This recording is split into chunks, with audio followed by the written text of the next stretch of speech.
Why are you running for the state Senate seat? Well, thank you for having me on, Scott.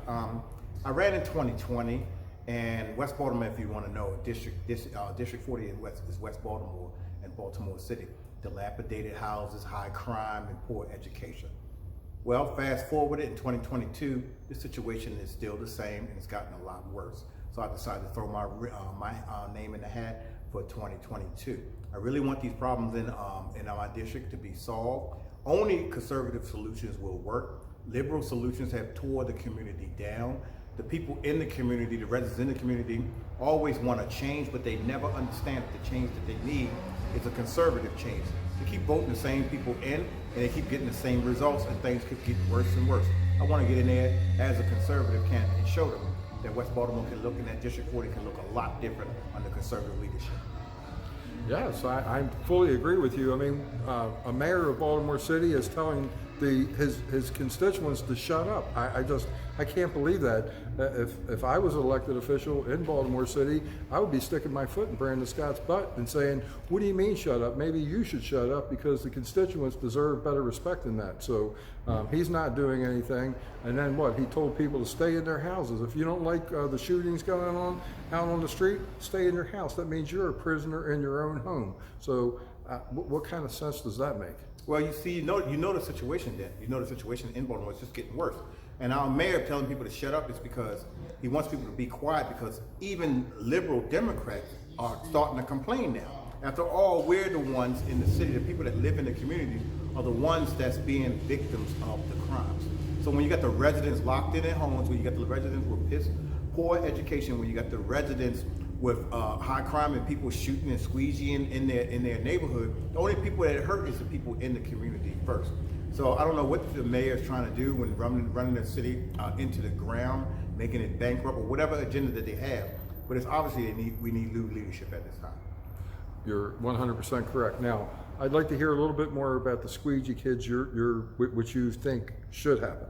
Well, there are laws on the books that they can enforce right now, as far as panhandling, as far as solicitation, as far as approaching vehicles to ask for cash. There's laws that Brandon Scott could enforce that they're not enforcing. Now, they're saying that it's a violation of their First Amendment rights. I think they're using that as a loophole for an excuse, because in the past, if you want law enforcement to wipe someone off the corners that's breaking the law, you could easily do that. Now, as far as these young men being on their First Amendment rights, freedom of speech, they can have that freedom of speech, but it's always consequences to actions, and we need to hold them accountable for being in the street, being up against people's cars and asking for money. And we need to be more prevalent as leaders in the community and make public safety a top issue, and then address those young people's problems once we get them off of the corners. We can give them wraparound services or anything they need once we get them off of the corners and find out what they need. Right now, the current administration and the current government, our local government, is just not doing that. They want it to be an embarrassment. They want people not to come to Baltimore. They want people to be harassed in the middle of the street, and that should just not happen under fervent, real leadership. Yes, I agree. And people don't want to drive in certain areas. I see people saying, take this route, take that route to avoid that. Now, that's just harassing people, and they have guns.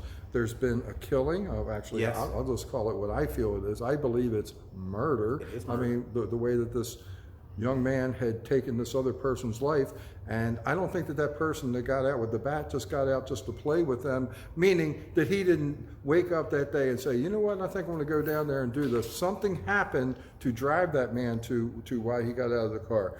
And that could have happened to anybody. So it's horrible.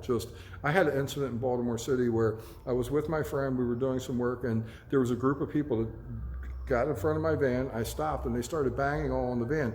I got out of the van as a young man then in my mid-20s, and boy, do I thank God that I wasn't attacked or killed as that man was on that particular day. So this has been going on for quite some time, and when you have lawlessness, it only compounds.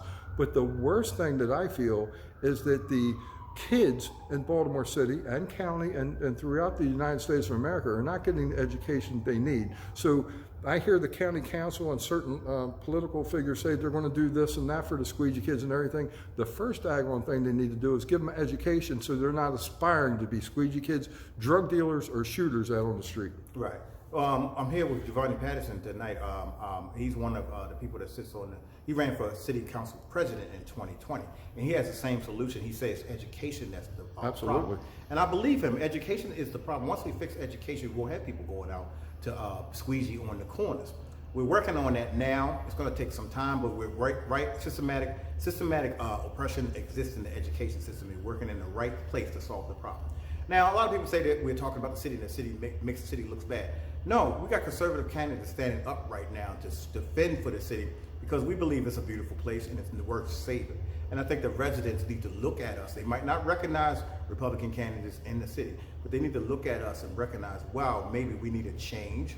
Maybe we need new leadership and maybe we should try something different. That's what we're trying to get them to do, to bring the city back and to join the city with the great state of Maryland to be the best it was. Make America great again was a slogan. We need to make Baltimore great again.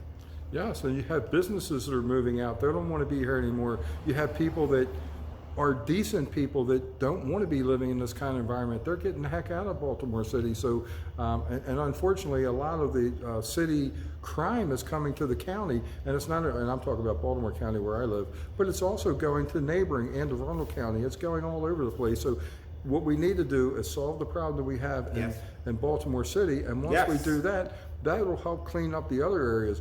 Right down by my community, right on Dundalk Avenue, you have prostitutes working there openly, and you have people selling drugs openly, and the police aren't doing anything. Well, because Marilyn Mosby wouldn't do anything about it. So and that's what the residents have told me in that local area when I talked to them. Says Marilyn Mosby isn't going to prosecute any of these people, so they just allow it. So how horrible. Right. Well, they want this to be the new norm, and this is not the new norm. After the pandemic, we got lawlessness, and we got the state's attorney not prosecuting people, and it doesn't look like they're about to get back to work anyway. Well, we need new leadership in Baltimore to make a difference. We got Marilyn Mosby. We got new leadership in that office, and I think we need new leadership across the board. It's time for the residents in Baltimore City to wake up and realize they need a conservative solution. And it's conservatives like myself that's going to bring them that solution and bring more conservatism to Baltimore and make it a better place like it used to be. Now, I really enjoyed seeing online that you have a criminal justice background. Mm-hmm. So would you like to share a little bit about that, please? Well, I believe criminal justice is the way to solve problems. I started in criminal justice in college when I was younger, and I thought it's what I wanted to do. It's been very lucrative, but just like any law enforcement, we get tired of the crime. Just seems to get so worse when we're providing solutions, and the politicians tie our hands, and the state and local government tie our hands. I think now that's why I moved into politics, because I saw a problem that I was trying to solve through the criminal justice system that was just getting worse and worse and worse and worse.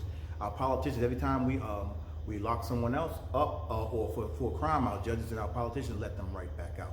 So I think we need a change in the in our government, our local government system, to aid our and support our law enforcement and support them blacked out blue and our officers and respect them, and so they can do their jobs and bring public safety back to our community. And it was proven. I'm not sure if you saw this particular news video. They actually had the mayor of Miami on, and he had increased the presence of the police on the street. They had 300 murders, somewhere in that range, in Miami when he took office. It went down to, if I remember correctly, 28. So it was down under 50, I know that. I don't think it was 38, I believe it was 28. Wow. 28, and he said, yes, I put the officers on the street and I let them do their job. Right. So, and that's what we need to do in Baltimore City, and I think that we'll see a big turnaround there. Well, like that, they're always talking about finding a solution from another city. Well, there's a solution right there from Baltimore. But I doubt our liberal politicians that we have in local office right now that will take it. But it's something that I would look into in office, and it's something that I would definitely initiate and do in Baltimore, because I love this city and my district so much, and I want to see a positive change. Yes. Now, you're working right now currently in which I was very impressed and very happy to hear you tell me what you're doing now. Right. Well, right now I'm working with people that have been impacted by the opioid crisis in Baltimore City, and people that have been to jail. Instead of going to jail, I offer offer through a company wraparound services where I can get them, detox them off their drug, and put them back in society as law-abiding citizens. And I think we need more programs like that in Baltimore City. Yes, they had a proven system. I was watching, what was it? Seattle was dying, and they had 3 women that came up with a program that they took into the jails, and they gave them counseling, peer support, and also they gave them medication once they came out. They didn't go to the pharmacy, they went to a special place where people that do have addictions were getting medication, and they moved it up and they moved it down depending on the person themselves and how they were doing at the time and everything. They had a 90, was it 90? I believe it was 97%. I was thinking maybe 93. It's been a while since I saw it. But anyway, 90%, 93 or 97% success rate. That's what we need in Maryland, and that's what we need throughout the United States. Well, it seems like conservative solutions, people like me and you are thinking. And these solutions are not going to be initiated by people that are tearing the city down. So we need new leadership that will initiate solutions such as what you just said and put them into play in Baltimore City and make Baltimore City a safer place again. Okay, Chris, well, I really appreciate you doing the interview, but I want to give you the opportunity to share any more information that you would like to with the voters of Baltimore City. Well, okay, thank you very much, Scott, for having me. Well, you can reach me at tinyurl.com/electchris. That's tinyurl.com/electchris.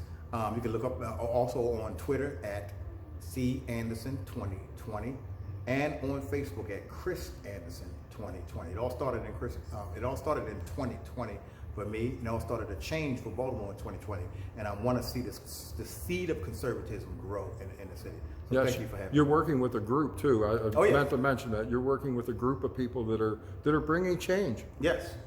Myself, Giovanni Patterson, and several other urban conservatives that are in Baltimore City. And a lot of people don't believe that we're there, but yes, there are conservatives in Baltimore City that are still brave enough to stand up for what we believe in and put our values first. So yes, we do have a people there. We're hoping it's going to grow, and other people will be brave enough to come out as conservative as well. Vote for Chris Anderson. Thank you.